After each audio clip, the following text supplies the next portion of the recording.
اعوذ باللہ من الشیطان الرجیم، بسم اللہ الرحمن الرحیم۔ یہ آج کا ٹاپک کسی نے مجھے جو ہے حکم دیا ہے، دوست نے، ساتھی نے، کہ بھائی یہ غلام اور لونڈیوں کے بارے میں جو ہے تو قرآن کی روشنی میں کچھ جو ہے تو بتایا جائے۔ تو یہ سورہ نساء کی جو تیسری آیت ہے، تو یہ اس میں ہے فَإِنْ خِفْتُمْ أَلَّا تَعْدِلُوا فَوَاحِدَةً أَوْ مَا مَلَكَتْ أَيْمَانُكُمْ ذَلِكَ أَدْنَىٰ أَلَّا تَعُولُوا۔ یہ قرآن بتا رہا ہے، ٹھیک ہے جی۔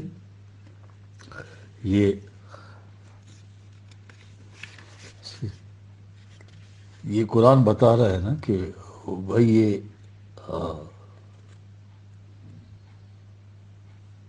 اس کا گھر کی زندگی میں یہ جو ہے تو واحدہ ہے، اور وعدت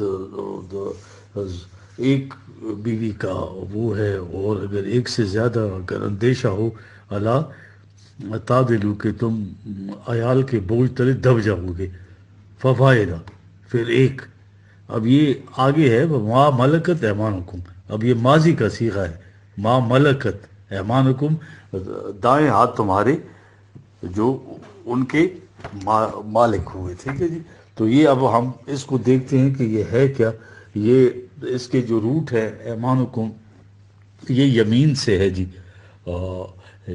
یا میم اور نون ہے، یا میم اور نون ہے، الیمنو، ٹھیک ہے، المیمنہ، ٹھیک ہے، اس کو برکت کہتے ہیں، برکت دائیں جانب، الیمینو، ٹھیک ہے جی، دایاں ہاتھ، ٹھیک ہے، یساروں کی ضد ہے، اس کے معنی قوت بھی ہے، ٹھیک ہے۔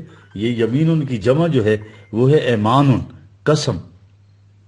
کس لیے؟ اس لیے کہ عرب قسم کھاتے ہوئے تو اپنا دایاں ہاتھ دوسرے کے دائیں ہاتھ پر مارتے تھے، ٹھیک ہے، اس وجہ سے جی قرآن میں جہاں یہ ما ملکت ایمانکم آیا ہے، اس کے معنی ہے جن کے مالک تمہارے دائیں ہاتھ ہو چکے، محض پاسٹ ٹینس ہے۔ بعض مقامات پر اس کے معنی وہ لوگ جو کسی کے انڈر کمانڈ ہو، سبارڈینیٹس ہیں، جو کسی کے تابع فرمان کام کریں، مثلا یہ سورہ 2:36 میں دیکھیں آپ۔ بعض مقامات پر اس کے معنی غلام اور لونڈیاں ہیں، سورہ نور میں ہے نا والذین یستبغون الکتاب مما ما ملکت ایمانکم 24:33، تمہارے غلاموں اور لونڈیوں میں سے جو تم سے مکاتبت مانگے، یعنی ایک معاہدے کے تحت آزادی کی تحریر مانگے، مکاتبت اس کو کہتے ہیں، کتاب سے یہ مراد۔ یہ یاد رکھیں اسلام سے پہلے عرب میں غلاموں اور لونڈیوں کا عام رواج تھا، غلام باہر کام کاج کرتے تھے اور لونڈیوں کو وہ لوگ گھروں میں رکھتے تھے۔ یہ وہ معاشرہ تھا جس میں اسلام نمودار ہوا۔ جب یہ لوگ مسلمان ہوئے تو ان کے ہاں غلام اور لونڈیاں موجود تھیں۔ اسلام غلامی کو مٹانے کے لیے آیا تھا، لیکن اگر وہ ان غلاموں اور لونڈیوں کو جو اس وقت موجود تھے یک لخت آزاد کر دینے کا حکم دیتا تو اس سے معاشرے کا توازن بگڑ جاتا، اور یہ جوان لونڈیاں جو ہے اتنی بڑی تعداد میں جب خامدوں کو بغیر آزاد کر دی جاتی تو معاشرے کے لیے دیکھ لیں سخت خرابیوں کا موجب بن جاتی۔ یہ اسلام نے اس صورتحال کو برقرار رہنے دیا اور آئندہ کے لیے غلامی کا دروازہ بند کر دیا۔ لیکن جو غلام اور لونڈی اس وقت موجود تھے، ان کے متعلق ایسے احکامات دیے کہ رفتہ رفتہ آزاد ہو کر معاشرے کا جز بنتے چلے جائیں، اور جب تک غلام رہے ان سے انسانوں جیسا سلوک ہو۔ ما ملکت ایمانکم کے ماتحت لونڈی غلاموں کے متعلق قرآن میں جو کچھ آیا ہے وہ انہی غلام لونڈیوں کے متعلق ہے۔ ان کے بعد لونڈی غلاموں کا تو سلسلہ ہی بند ہو گیا تھا، اس لیے احکام بھی نافذ عمل نہیں رہنے تھے۔ البتہ اگر اس دور کے بعد کوئی ایسی صورتحال پیدا ہو جائے جس میں کوئی ایسی قوم مسلمان ہو جائے جس میں پہلے سے لونڈی غلام موجود ہوں، تو ان غلاموں پر بھی یہی احکامات نافذ ہوں گے۔ سمجھ رہے آپ؟ ملکت ایمانکم کی دیکھیں قرآن کی وہ مختلف مقامات آپ دیکھیں تو بات صاف ہو جائے گی کہ یہ احکام اس وقت کے لونڈی غلاموں کے متعلق ہے۔ مثلا والذین هم لفروجہم حافظون الا علی ازواجہم اور ما ملکت ایمانہم، دیکھ رہے یہ 70 ہے، 29ویں 30ویں آیات ہیں، 70ویں سورہ میں۔ وہ لوگ جو اپنے پاکدامی کی حفاظت کرتے ہیں صرف اپنی بیویوں کے پاس جاتے ہیں یا ان لونڈیوں کے پاس جن کے وہ مالک بن چکے ہیں، یہ ماضی کے صیغے میں آیا، دیکھ رہے ہیں؟ لیکن بد وقتی دیکھیے آپ، یہ مسلمان سلاطین نے غلاموں لوڈیوں کا دروازہ کھول لیا اور قرآن کی انہی آیات کو اپنے عمل کے جواز کے لیے بطور سند پیش کر دی۔ قرآن پر اس سے بڑا اتہام اور الزام کیا ہو سکتا ہے کہ اس سے غلامی کا جواز ثابت کیا جائے؟ یادی بہی کثیر، یا دلو بہی کثیرم و یادی بہی کثیر، یہ حال ہے ان مسلمانوں کا جی، دیکھ لیں۔ خیر، قرآن نے تو غلامی کا دروازہ ہمیشہ کے لیے تھی بند کر دی، اس میں تو سوال ہی نہیں پیدا ہوتا کہ لونڈیا اور غلام، ٹھیک ہے۔ اب یہ جو آیت میں نے پڑھی تھی کہ قرآن کی تعلیم کے پیش نظر رفیق حیات کے ضمن میں سر ایک ہی بیوی کا اصول ہے، ٹھیک ہے، اور یہ ما ملکت ایمانکم جو ہے، یہ ایک بیوی وحدت زوج جسے کہتے ہیں، ٹھیک ہے نا، مانو گیمی جو ہے، وہ چونکہ خصوصی حالات ایسے تھے تو اس میں یتیم بچوں، بالغ لڑکیوں، بیوہ جو ہیں اور ڈائیورس جو عورتیں تھیں، اس کے سوا کوئی دوسرا منصفانہ حل نہ تھا، تو انہیں پروٹیکشن کے لیے گھر کی ضرورت تھی، اور قانون وحدت یعنی ایک بیوی کا قانون کی دوسری چیز ممکن نہ رہی، تو ان ایمرجنٹ حالات میں جو ہے ایمرجنسی جسے آپ کر کے ایمرجنسی کو تقاضوں کو پورا کرنے کے لیے یہ قرآن نے اندر ایک ریلیکسیشن دے دی، ایکسیپشن دے دی، ٹھیک ہے جی۔ ایک ہی بس یہی آیت ہے قرآن میں، اور کوئی آیت نہیں ہے کہ اگر تمہیں خوف ہو اس مسئلے کا کوئی حل نہ مل رہا تو یہ استثنائی صورت اسے کام دیا جا سکتا ہے، ورنہ ایک ہی بیوی کا قانون ہے، ٹھیک ہے۔ اور اس کے بعد ہے اور ما ملکت ایمانکم، یہ تھا آیت کا وہ ٹکڑا، ٹھیک ہے، جس کو ہم نے ڈسکس کرنا ہے۔ بتا چکا ہوں نا، جن کے مالک تمہارے دائیں ہاتھ ہو چکے، باعث کی روح سے تمہاری ملکیت میں آ چکے ہوں، یہ ہے۔ اس سے عموماً جو ہے مفہوم غلام اور لونڈیا لیا جاتا ہے، ٹھیک ہے۔ اب انہوں نے کیا کیا جی؟ قرآن نے یہ کہا کہ تم ایک بیوی کو، اور اس کے بعد یہ 4 تک بیویاں رکھ سکتے ہو، اس کے علاوہ لونڈیاں جن کی کوئی تعداد نہیں وہ بھی رکھ سکتے ہو، چلو جی۔ قرآن نے اس کے متعلق کیا کہا جی؟ دیکھیں ما ملکت، بعض آیات میں تو یہ ما ملکت ایمانکم، وہ لوگ جو تمہارے ماتحتی میں سبارڈینیٹس ہوں، یہ بتایا میں نے، اور بعض آیات میں بیویوں کے لیے بھی لفظ آیا ہے، معاہدے کی روح سے جو آپس میں میاں بیوی بن چکی ہوں، ان آیات سے، ٹھیک ہے، یہ دیکھ وہ آیات ہیں۔ اور بعض آیات میں ان کے متعلق واقعی غلام اور لونڈی یہ چیز آپ کے یہاں آئی کہ اسلام میں غلامی کی اجازت ہے، ٹھیک ہے۔ غلامی میں تو غلام یوں ہی برائے وزن بیت، اصل میں یہ لونڈی کے متعلق ہے، غلامی کا تو ویسے وہ کیا کہتے ہیں وزن بیت کے لیے ہے برائے، ٹھیک ہے۔ قرآن مجید میں لونڈیاں رکھنے کی اجازت ہے، لونڈیوں کی کوئی تعداد نہیں، ان کے ساتھ نکاح کی بھی ضرورت نہیں، اندازہ لگائیں۔ یہ حالت تھی، یعنی انہیں لونڈیوں کے بارے میں یہ پھر ان کا ہو گیا، اسلام کے انہیں استعمال کے بعد منتقل بھی کیا جا سکتا ہے، بیچا بھی جا سکتا ہے، کسی کو دیے بھی جا سکتے ہیں، یعنی وہ استعمال کی شے تھی جن کے آپ مالک ہو جاتے ہیں، جس طرح سے ہر مملوکہ مستعملہ شے کے ساتھ کیا جاتا ہے، یہی کچھ ان کے ساتھ کیا جاتا ہے۔ یہ چیز 1000 برس سے چلی آ رہی، فقہ کی کتابیں اٹھائے، ہاں حیران ہو جاتے ہیں، یہ متواتر اور مسلمہ کیا حقیقت بن جاتی ہے چیز، ٹھیک ہے۔ اور تو چھوڑی جی، اتنی زیادہ یہ غالباً 48 میں یو این او نے اقوام اسمبلی میں جو ہیومن رائٹس کا منشور یا چارٹر تیار کیا تو اس میں یہ بھی شک رکھی کہ غلامی کو منسوخ کیا جائے۔ انسان کا بنیادی حق آزادی، اور کسی شخص کو حق حاصل نہیں کہ کوئی دوسرے کو اپنا غلام بنا لے، اور سلیوری میں غلام اور لونڈیاں دونوں آتی تھی۔ یو این او کی جتنی ممبر اقوام تھی انہوں نے اس پر جو ہے بڑی خوشی سے اس منشور کے جو چارٹر اس پر دستخط کر دی، لیکن مسلمانوں کی سب سے بڑی نمائندہ جماعت یہ سعودی عربیہ والے، انہوں نے انکار کر دیا کہ یہ بھائی مداخلت فی دین ہے، ٹھیک ہے، ہم نہیں دستخط کر سکتے، چارٹر کو جی. یہ واحد مثال تھی کہ صرف انہوں نے انکار کیا، اور انکار یہ کہہ کر کیا کہ ہمارے دین کے معاملے میں مداخلت ہے. پھر ان کے اس انکار پر یہ کہیں سے بھی صدا پروٹیسٹ بلند نہیں. دیکھ رہے ہیں جی آپ ذرا ظہور اسلام سے پہلے دیکھیں ارسطو کے یہاں 70 غلام تھے. ٹھیک ہے، جب اسلام آیا تو ساری دنیا میں غلامی کا رواج تھا، بلکہ مرور زمانے سے آہستہ آہستہ اس چیز نے گویا ایک مسلمہ کی حیثیت اختیار کر لی تھی. انسانی معاشرے کا انداز ہی یہ تھا کہ اس میں کچھ مالک ہوں اور کچھ مملوک. یہ یونان کے حکم، یہ فلاسفرس ہیں نا سارے، جن کا درجہ علم و حکمت میں بڑا ہی بلند گردانا جاتا ہے. آج تک ان کے جو نظریات ہیں جاری اور رائج ہیں. وہ کیا کہتے ہیں؟ ارسطو کو دیکھیں نا، یہ 322 سے 384 BC میں تھے یہ سب. ان کے یہاں 70 غلام تھے، اور غلامی کے حق میں 70 دلیلیں دیا کرتے تھے. ایک دلیل اس میں یہ تھی کہ اگر آپ کے پاؤں ٹیڑھے پاؤں والے کو سیدھا جوتا پہنا دے تو اس سے ٹیڑھے پاؤں والے کو بڑی تکلیف ہوتی، اس لیے ٹیڑھا جوتا ہونا چاہیے. جو غلام پیدا ہوتا ہے وہ ٹیڑھا پاؤں ہے، وہ خوشی غلامی کی حالت میں رہ سکتا ہے. اسے اگر آپ آزادی دے دیں تو تکلیف ہوگی. دیکھ رہے ہیں دلائل. یہی چیز ساری دنیا میں رائج تھی، اور عربوں کے ہاں بھی تھا. یہ عرب بھی اس دنیا کا حصہ تھے نا. ٹھیک ہے، بڑی کثرت سے موجود تھی یہ.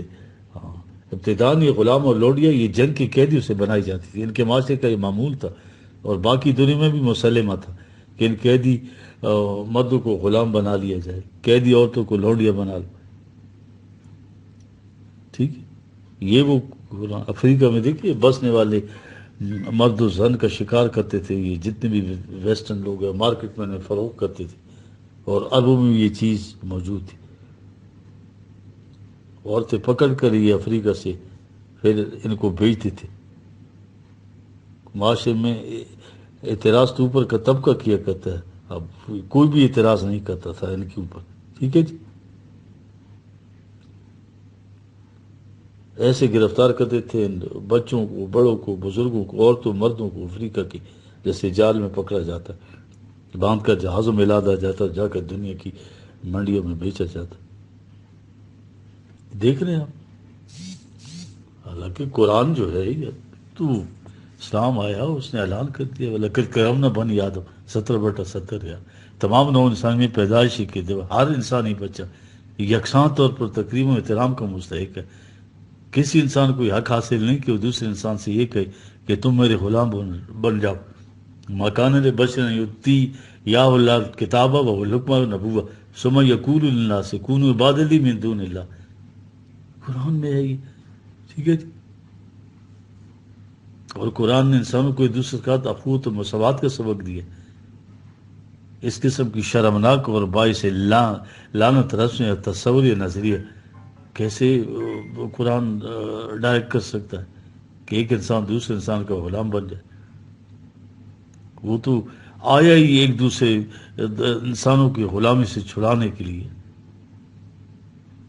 دین کا حاصل تو شرف انسانیت اور اکرام انسانیت ہے یار. وہ مجرم سے بھی نفرت نہیں سکھاتا. وہ کہتے ہیں جرم سے جو ہے تو نفرت کرو. قرآن میں اس قدر باعث تذلیل نظریے کی تائید مل سکتی ہے؟ وہ تو اس کو مٹانے کے لیے تھا. ایک بہت بڑا انقلابی پیغام تھا، موت کا پیغام ہر نوع غلامی کے لیے. اور یہ تو غلامی کی بڑی محسوس اور بدترین سرفیشل سطحی شکل تھی کہ انسان کو واقعی غلام بنا لیا جاتا. ایک تو غلامی یہ ہے نا کہ آپ کسی کو سیاسی غلامی میں جکڑ لیتے ہیں، معاشی غلامی میں جکڑ لیتے ہیں. یہ محکوم اقوام یہی ہوتے ہیں. ہاں، اس میں تو بظاہر انسان آزاد پھرتے ہیں، اگر سیاسی روح سے وہ محکوم ہو تو غلامی میں غلام تو سچ میں جانوں کی طرح غلام بنائے جاتے تھے، زنجیروں میں جکڑا ہوا. ٹھیک ہے، یہ عربوں کے معاشرے میں سارا کاروبار جو ہے ان غلاموں کے اس پہ چلتا تھا. اب دیکھیے غلامی کا ذریعہ ختم کرنے کا اعلان قرآن نے آ کر کیا. سب سے پہلے جنگی قیدی جو ہے نا وہ سور تھا سب سے بڑا. دیکھ رہے ہیں جی، اولین سرچشمہ کا جو ہے یہ جنگ کے قیدی تھے. قرآن شرف انسانیت کے متعلق مختلف آیات کے بعد جو سورس تھا، منبع و سرچشمہ، بند کر دیا۔ سورہ محمد کی 4 آیت ہے جیسے یہ ہمیشہ نظر انداز کرتے ہیں۔ دیکھیے 47/4 فَإِذَا لَقِيتُمُ الَّذِينَ كَفَرُوا فَضَرْبَ الرِّقَابِ حَتَّى إِذَا أَثْخَنْتُمُوهُمْ فَشُدُّوا الْوَثَاقَ فَإِمَّا مَنًّا بَعْدُ وَإِمَّا فِدَاءً حَتَّى تَضَعَ الْحَرْبُ أَوْزَارَهَا۔ دیکھ رہے؟ فَإِمَّا مَنًّا بَعْدُ وَإِمَّا فِدَاءً حَتَّى تَضَعَ الْحَرْبُ أَوْزَارَهَا۔ دیکھ رہے؟ کہا جنگ میں آنا پڑے گا، تصادم ناگزیر ہے قوتوں کے خلاف۔ جب ان کے ساتھ آمنا سامنا ہو تو تم انہیں قتل بھی کرو، ٹھیک ہے؟ یہ جہاد کی جو اجازت ہے نا جی، مقابلہ ہو تو ڈٹ کر مقابلہ کرنا پڑے گا ہر وقت، تو کفار سے لڑائی کی اجازت نہیں ہے قرآن میں۔ یہ کچھ کرنے کے بعد جب فریق مخالف کی قوت توڑ دو، ان پر غالب آ جاؤ، تو اس کے بعد جو جنگ کے قیدی تمہارا ہاتھ آئیں مضبوطی سے باندھ کر جنگی قیدی بنا لو۔ اب انہی جنگی قیدیوں سے ظاہر ہے غلام اور لونڈیاں بناتے تھے نا، تو کہا نہیں جنگی قیدی بنا کر یا تو تم فدیہ دے کر چھوڑ دو، فدیوں کے تبادلے میں، یا وہ حکومت اگر چاہے تو ان کے وہ حکومت ہو یا وہ گروپ ہو یا وہ جو مخالفین تھے جنگ والے، تو وہ آپ کو ایسے ہی جو ہے تو رینسم دے دے، تاوان جنگ دے دے اور تم انہیں چھوڑ دو۔ یہ فدا کا لفظ جو ہے نا، اس میں ساری چیزیں آ گئی، یعنی کسی شے کے تبادلے میں، قیمت کے تبادلے میں، قیدیوں کے تبادلے میں چھوڑ دو۔ تو وہ تو سنا یہ ہے کہ وہ تعلیم کے بدلے میں چھوڑ دیتے تھے، اگر ان کو پکڑتے تھے تو وہ پڑھا دیتے تھے ان کو، تو ان کو رہائی میں فدا اس طرح بھی استعمال ہوا۔ اگر حالات ایسے ہوں کہ تاوان دینے والی قومی باقی نہ رہے، آپ کسی علاقے کو اور وہ علاقہ آپ کے قبضے میں آ جائے فتح ہونے کے بعد، جو قیدی آپ کے پاس آئیں ان کا رینسم کون دے گا؟ قومی باقی نہیں، حکومت ہی نہیں ہے۔ تو قرآن کہتا ہے کہ فَإِمَّا مَنًّا، دیکھ رہے آپ، ان کو احسان چھوڑ دو، یہ انسان ہے۔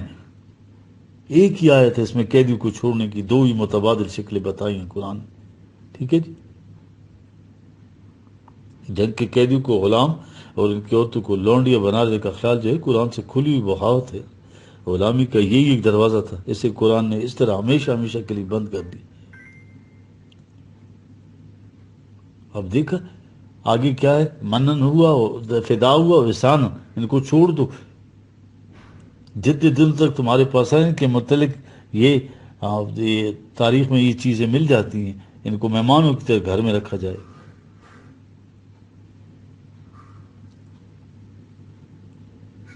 دیکھیے جنگ بدر کے ایک واقعہ ایک قیدی بیان کرتا ہے جی۔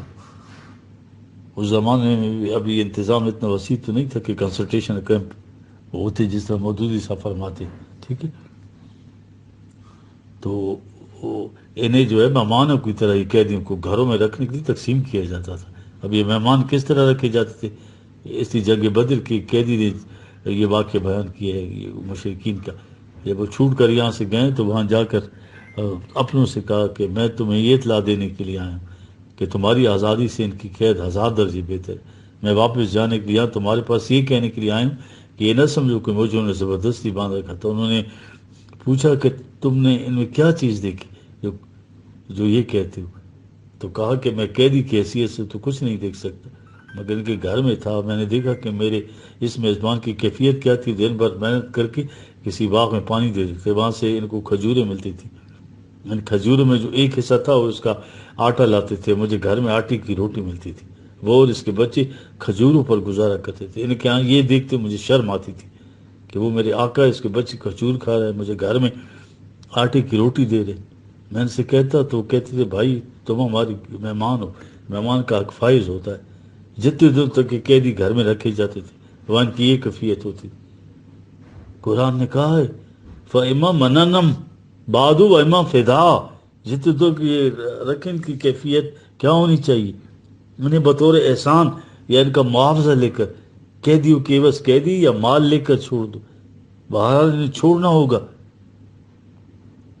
کہا یہ کہ وہ جو فدیہ وہاں سے آتا تھا تو اس فدیے میں کیا لیا جاتا تھا، وہ فیدی میں دیکھیں بدر کے قیدیوں سے ہی کہا گیا تھا کہ اگر تم کچھ لکھنا پڑھنا جانتے ہو تو اس پر انہوں نے کہا تھا کہ ہمارے بچوں کو یہ قاعدہ پڑھا دو، تمہارا فدیہ اتنا ہی ہو جائے گا۔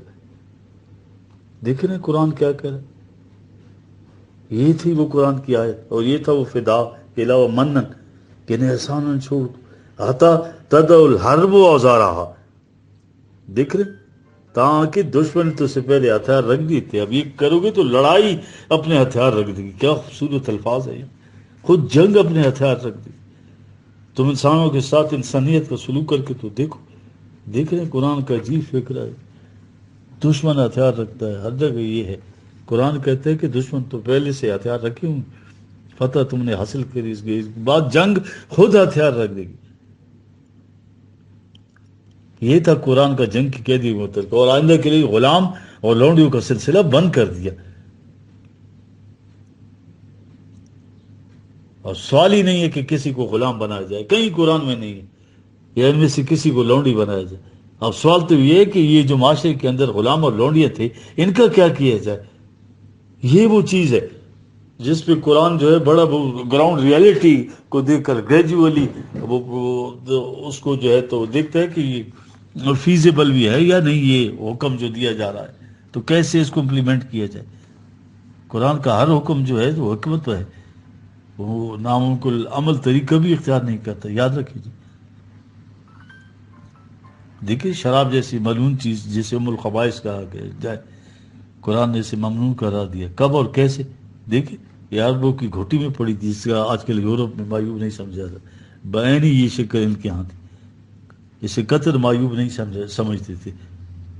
ٹھیک ہے، کرنا کرن نسل بعد نسل، یہ اس طرح اس کے عادی تھے۔ شراب پینے والے جانتے ہیں کہ بچپن سے یہ متوارث نبی خون میں حلول کر کے آئی ہو، اگر کوئی شراب پینے کا عادی اور اس کو شب شب کہہ دیا جائے کہ کل سے بند ہے تو نہیں چھوڑ سکتا۔ یہ کوئی استثنائی بات ہو، اس کے ہزاروں لاکھوں میں کوئی ایسا عزم صاحب عزم نکل آئے جو اپنے آپ پر اتنا سیلف کنٹرول ہو، ٹھیک ہے، تو وہ کر سکتا ہے۔ ٹھیک، دیکھ رہے اب اسے چھڑانے کے لیے مکے کی 13 سال کی زندگی دیکھیے۔ پہلی آیت یہ سورہ بقرہ کی 219ویں آیت، اس میں کہا نا میسر و خمر میں کچھ فائدے ٹھیک ہے نظر آتے، لیکن ان کے جو نقصانات ہیں ان فائدوں سے کہیں زیادہ ہے۔ یہ محض تلقین کی گئی، آگے بڑھی۔ یہ سورہ نساء کی 43ویں آیت میں کہا دیکھو بھائی کم از کم صلات کے اجتماعات میں تو حالت نشے میں نہ آیا کرو، تاکہ سمجھ ہی نہ سکو کہہ کیا رہے۔ اب دوسری چیز آ گئی کہ جس وقفے سے بھی صلات کے اجتماعات میں آنا تھا، اس حصے میں کہا گیا حالت نشے میں نہ ہو، تو ایک پابندی اور عائد ہو۔ جنہوں نے اس بار پہلی تلقین کے بعد سمجھ لیا تھا کہ قرآن کے نزدیک یہ چیز معیوب ہے، انہوں نے اسی وقت سے چھوڑنے کی کوشش کر لی ہوگی کہ ان پہ اگلی پابندی عائد کی، تو انہوں نے اس کے بعد اس پابندی کے ماتحت صلات کے اجتماعات میں تو جانا تھا، تو اتنے وقت کے لیے دیکھیں یہ پابندی خود عائد ہوئی۔ 13 سال مکی کی زندگی کے ہیں، کم از کم 4 یا 5 سال جو ہے مدینی کی زندگی، اس کے بعد آخری حکم آیا۔ دیکھ رہے ہیں سورہ مائدہ کی 9ویں آیت 5/90 کہ یہ شراب جو ہے رجسم من عمل الشیطان، اس میں قباحت اور ناپسندیدگی ہے، اضطرابی کیفیت ہے، قلب و دماغ کی صلاحیتیں پیرالائز کر دیتی ہے اور معاشرے میں جو ہے ڈس آرڈر پیدا کرتی ہے۔ رک جاؤ اس سے، اب بتاؤ اسے باز آتے ہو یا نہیں، یہ بھی کہا گیا آگے۔ دیکھ رہے ہیں مینوشی کو تو قرآن پہلے ختم کرنا چاہیے تھا، قرآن نے کہا یہ ممکن نہیں ہے، اس نے اس کو ختم کرنے کے لیے 15 برس لیے۔ کہتے ہیں کہ جب یہ آیت نازل ہوئی تو مدینہ کی گلیوں کے اندر شراب کے ٹوٹے ہوئے مٹکے بہ رہے تھے، ٹھیک ہے، ذہن میں تو یوں آیا نا کہ بس فوراً ادھر سے حکم آیا ادھر مٹکے توڑ دی۔ ان مٹکوں کو توڑوانے میں 15 سال لگے۔ یہ قرآن کا انداز اور طریقہ کار جی۔ جو چیزیں تو ایسی ہیں کہ جن کے چھوڑنے میں اس طرح سے کوئی سائیکولوجیکل یا طبیعتی اثر نہیں ہوتا، تو ان کو تو ٹھیک ہے ایک حکم دے کر بند کرایا جا سکتا ہے، لیکن جن احکام کے عواقب و اثرات اتنے دور رس ہوں تو قرآن کبھی ناممکن عمل طریقے سے ایسا نہیں کرواتا، وہ معاشرے کی موجودہ حالت کو لیتا ہے، یہاں سے بتدریج وہ اپنے ٹارگٹ کی طرف جاتا ہے. دیکھ رہے ہیں مسئلے، جیسے قرآن نے کہا کتاب کے ساتھ حکمت کیوں نازل کی، وایا فٹ بتائے. یہ ہے وہ وایا فٹ کہ کسی حکم کو کس انداز سے نافذ کیا جائے کہ فی الواقع وہ ممکن العمل ہو جائے. اب دیکھ رہے ہیں غلامی کرن سے رائج تھی، ان کے معاشرے میں غلام موجود تھے، معاشی دار و مدار ان غلاموں پر تھا. یہی باہر کام کاج کرتے تھے، کھیتی باڑی، گھروں کے اندر لونڈیاں. مگر ایک ہی رات میں حکم دیتے تو اپنے غلام اور لونڈیوں کو آزاد کر دو. صبح اٹھتی دیکھیں اتنی بڑی آبادی تو سارا اکانومی ڈسٹرب ہو جاتی ہے، اپ سیٹ ہو جاتی ہے ہر چیز. وہاں تو اور لوگ تھے ہی نہیں ان کی جگہ، مزدوری یہ تھے جن کو یہ غلام کہتے ہیں، گھروں کے اندر ملازم تھے.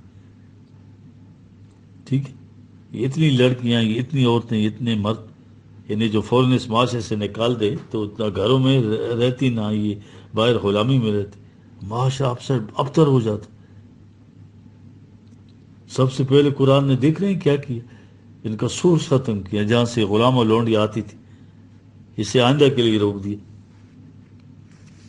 اب دیکھ رہے ہیں جتنے بھی احکام ہیں اسکیٹرڈ ہیں قرآن میں. مثلا فلاں کو چھینک آئی، فلاں نے قسم اٹھائی توڑ دی تو کہا غلام آزاد کرو، لونڈی آزاد کرو. اگر فلاں چیز کا صدقہ دینا ہے تو اس کے لیے دیکھیں آزادی کی شکل دو اس کو. ٹھیک ہے، تو ان کو آزادی کی شکل دو. تو یہ غلام اور لونڈیاں منسوخ کرنے کا سلسلہ گریجولی آہستہ آہستہ ہوا. پھر اس کو بہت بڑا کار خیر بتایا گیا، جسے فقور رقبہ 90/13. یہ سب سے کہا کہ انسان صرف اپنی یہ فکر نہ کرے، جہاں دیکھے کوئی انسانی گردن کسی دوسرے کے شکن میں جکڑی ہوئی ہے، ٹھیک ہے جی، تو اسے آزاد کرائے. کہا یہ چیزیں کرو، پھر مکاتبت کی صورت پیدا کی. دیکھیں ہمارے یہاں مکاتبت کا وہ مفہوم نہیں لیا جاتا جو قرآن بتاتا ہے. ٹھیک ہے، ہمارے یہاں یہ ٹریڈیشنل کیا مطلب ہے اس کا کہ اگر تم سے کوئی غلام کہے کہ مجھے آزاد کر دو تو اسے کہو کہ اتنے روپے لاؤ پھر میں تمہیں آزاد کرتا ہوں. اب وہ بیچارہ اتنے روپے کہاں سے لائے؟ کہا ٹھیک ہے اتنا عرصہ ہماری کمائی کرو، محنت کرو، اس دوران ہم سے پیسے نہ لو، ہمارے پاس جمع کراتے رہو، جب جمع ہو جائیں تو تمہیں چھوڑ دیا جائے گا. اس کو یہ مکاتبت کہتے تھے. اس کے برعکس قرآن کیا کہتا ہے کہ جس غلام میں یہ صلاحیت ہو کہ وہ اپنے پاؤں پر کھڑا ہو سکتا ہے تو اسے آزاد کر دو، ساتھ ہی اسے اتنا دو کہ وہ اپنا کاروبار شروع کر سکے. یہی صحیح طریقہ ہو سکتا ہے. جو کاریگر یا ہنرمند ہے کام جانتا ہے، اسے ابتداءً کو سرمایہ دے دو. اس طرح آپ نے اس کو آزاد تو کر دیا، کام بھی وہ جانتا ہے، لیکن دوسرے دن بغیر سرمایہ کے کیا کرے گا؟ قرآن اسے مکاتبت کہتا ہے. قرآن نے یہ احکام نازل کی. دیکھ رہے ہیں اب دوسرا کیا کیا جی، لونڈی اور لونڈیوں کو بیووں کا درجہ دینے کے لیے احکام نازل کیا. دیکھ رہے ہیں جی، اب دیکھ گھر کے اندر انہیں رکھو گے ان کا تو ان کا درجہ بیویوں کا ہوگا، ان کی اولاد تمہاری اولاد ہوگی، وہ تمہاری وراثت کی حقدار ہوگی. قرآن میں جہاں جہاں اور ما ملکت ایمانکم آیا ہے آپ دیکھیں پاسٹ ٹینس ہے، ماضی کے صیغے میں، فیوچر کے صیغے میں نہیں ہے. کہیں نہیں ہے کہ وہ تمہارے غلام بن جائیں گے، تمہاری لونڈیاں بن جائیں گی. ما ملکت ایمانکم کو اس وقت یا اس سے پہلے جو غلام اور لونڈیاں آ چکی ہیں ان کے متعلق یہ احکام ہو رہے ہیں جو معاشرے میں تھے. اس لیے بہت سی آیات ہیں جن میں کہا گیا ہے کہ اس قسم کی ایک چیز کرو تو اس کو کفارہ یہ ادا کرنا پڑے گا، غلام آزاد کرو. اس کے بعد ہے اگر غلام نہ ہو تو پھر کیا کرو؟ گویا اس نے خود دیکھ لیا تھا کہ جس طریقے سے آہستہ آہستہ ان کو آزاد کرایا جا رہا ہے یا خاندانوں کا جز بنایا جا رہا ہے تو اس سے ایک وقت آئے گا کہ غلام ہی نہیں ملے گا. جی یہ دیکھ رہے ہیں آپ قرآن نے کیا کیا جی، انسانوں کو غلام اور لونڈیاں بنانے کا سلسلہ ہمیشہ کے لیے بند کر دیا. قرآن نے اس کو فارغ کے ساتھ یہ کہہ دیا کہ غلام آزاد کرو، غلام نہ بنے تو اس کے لیے اتنے روزے رکھو، اتنے مساکین کو کھانا کھلاؤ. یہ مستقبل میں رہنے کے لیے کوئی مستقل انسٹیٹیوشن نہیں تھا جی. اب قیامت تک کے لیے تمہارے یہاں غلام اور لونڈی آتے چلے جائیں گے. ان کے متعلق جو احکامات ہم دیتے ہیں ان پر عمل پیرائی کرتے چلے جاؤ گے. دیکھیے تو جب تقلید کی پٹی آنکھوں پر باندھی ہوں تو انسان کو شے نظر ہی نہیں ہے. قرآن میں غلاموں کو چھوڑنے کے متعلق کتنے احکام ہیں کہ اگر اس قسم کی چیز کرو تو اس کا کفارہ ادا کرنی ہے، غلام آزاد کرو. اگر یہ کرو تو غلام آزاد کرو، اگر وہ کرو تو غلام آزاد کرو۔ اس کے ساتھ یہ کہا ہے کہ ہم جانتے ہیں کہ تمہیں بظاہر یہ چیز بڑی مشکل نظر آئے گی۔ یہ ہے وہ چیز۔ ہاں، یہ قرآن نے اس عمل کو اس قدر کار خیر اور مستحسن بتایا کہ اگر یہ چیز کرے گے تو اس کو کفار کے لیے غلام آزاد کرنا۔ تو یہ قرآن نے کہیں یہ حکم نہیں دیا۔ کمال ہے یار، قرآن ایک طرف یہ حکم دے کہ غلام بناتے جاؤ، غلام بنا، اور دوسری طرف یہ کہ بڑا نیکی کا کام ہے غلام چھوڑتے جاؤ۔ کیا یہ بناتے جاؤ چھوڑتے جاؤ نیکی کا کام ہے؟ یا ہندوؤں کی طرف ان کے ہاں جو نیکی ان کے کاموں کی نوعیت جو تھی، یہی ہم نے غلام اور لونڈیوں کے ساتھ کیا، ہماری ساری تاریخ میں یہ رانگ نوشن آف مورلٹی جو ہے، دیکھ رہے ہندوؤں کے ہاں بھی ہے۔ یہ مذاق نہیں ہے یار۔ ہاں، اللہ یستہزئ بہم ویمدھم فی طغیانہم یعمہون، 2/15۔ اللہ سے مذاق کرتے ہیں، اس کا قانون مکافات عمل تم سے ایسا مذاق کرے گا، ان کی تاریکیوں کے اندر بھٹکتے پھرو گے۔ 1000 برس سے یہاں آئی ہوئی کہ جنگ میں جو قیدی آئیں ان کو غلام و لونڈیاں بناؤ جی۔ دوسری طرف غلاموں کو چھڑانے کے متعلق جو احکام ہیں وہ انہیں بڑے فخر سے بیان کریں گے۔ قرآن میں اللہ نے کیسے احکام دیے کہ غلاموں کو چھڑاؤ، غلاموں کو چھڑاؤ، اور غلام بنانے والی بات اپنی طرف سے ہے، وہ اللہ کا حکم نہیں ہے، اس کا تذکرہ کبھی نہیں کریں گے۔ دیکھ رہے ہیں، کسی غلام کو آزاد کر دینا کافی نہیں ہے، اسے اپنے پاؤں پہ کھڑا کرنا بھی ضروری ہے۔ اور غلاموں نے بادشاہتیں کی ہیں جی، یہ مکاتبت کیا کہتے تھے اس کو جی، یہی ہے جی۔ دیکھیے غلام مملوک سلطنت جو تھی کتنی تھی، یہ 1206 سے 1290 جی، تقریباً 1 صدی قائم رہی، 5 صدی۔ قطب الدین ایبک جی اس مملوک سلطنت کا پہلا بادشاہ، برصغیر میں پولیس کا نظام جس نے انٹروڈیوس کیا، اس کا جانشین التتمش جو ہے مملکت، یہ دیکھ رہے ہیں خلجی سلطنت کا چراغ، دیکھ رہے ہیں روشن رہا، یہ التتمش اسی خلجی سلطنت کا حصہ تھی، دیکھ رہے ہیں آپ۔ اب مولانا مودودی کی تفسیر پڑھی ہے نا جی، تو رونا آتا ہے بندے کو کہ یار یہ شخص کیا کیا، اب ادھر جاؤں گا تو میں جو ہے خواہ مخواہ اپنا وقت ضائع کرنا ہے۔ مولانا مودودی صاحب کی تفسیر، تو یہ لوگ ان کی تفسیر ہے، یہ اب دیکھیں خلیفہ ہارون رشید اور مامون رشید، ان کے ہاں لونڈیوں کی تعداد 3-3 ہزار تھی جی، اندازہ لگائیں، جس کو ہم بڑا اچھے ماڈل کے طور پر پیش کرتے ہیں۔ ان کے حرم میں دیکھیں،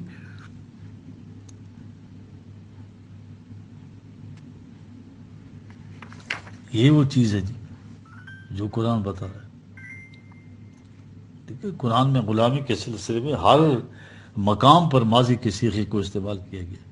ایک یہ ہمارے اس میں شریعت میں دیکھیں انہوں نے کیا کیا، انہیں تو قرآن یہی کہتا ہے کہ انہیں جو ہے تو ماضی کا صیغہ ہے، ٹھیک ہے۔ غلام اور لونڈیوں کے یہ دیکھیں سارے احکام انہیں آزاد کراتے چلے جاؤ، جزو خاندان بناتے چلے جاؤ، تدریجن یہ کچھ کرتے جاؤ، یہ حتی مطلع الفجر، تاکہ پوری انسانیت غلامی کی لعنت سے آزاد ہو جائے۔ دیکھ رہے فکو رقبہ جہاد قرار دیا ہے قرآن، صرف مومنین کی رہائی کے لیے نہیں، اگر مسلمان کہیں غلام بنائے گئے ہوں تو ان کے لیے ضروری ہے کہ اس انسان کی گردن کے لیے کہا تھا، کسی جگہ کسی انسان کی گردن غلامی کے حوالے جوئے سے کے اندر گرفتار ہے تو مسلمان ہو، شرف انسانیت کا تقاضا یہ ہے تم پر فریضہ کرا جا کر اس کی غلامی کی زنجیریں کاٹو، دیکھو چاہے اس کے لیے جان ہتھیلی پر رکھ کر کیوں نہ جانا پڑے۔ دیکھ رہے ہیں آپ، دیکھیں حضرت زید کو غلامی سے آزاد کرنے کا قریش کے ممتاز ترین بنی ہاشم کے خاندان سے پھر شادی کرا دی اپنی پھپھی زاد بہن سے جی، اور ممالکت ایمان، یہ اب قرآن مجید میں آپ دیکھیں قدم قدم پر چیز آئے گی کہ وہ کس طرح سے آزاد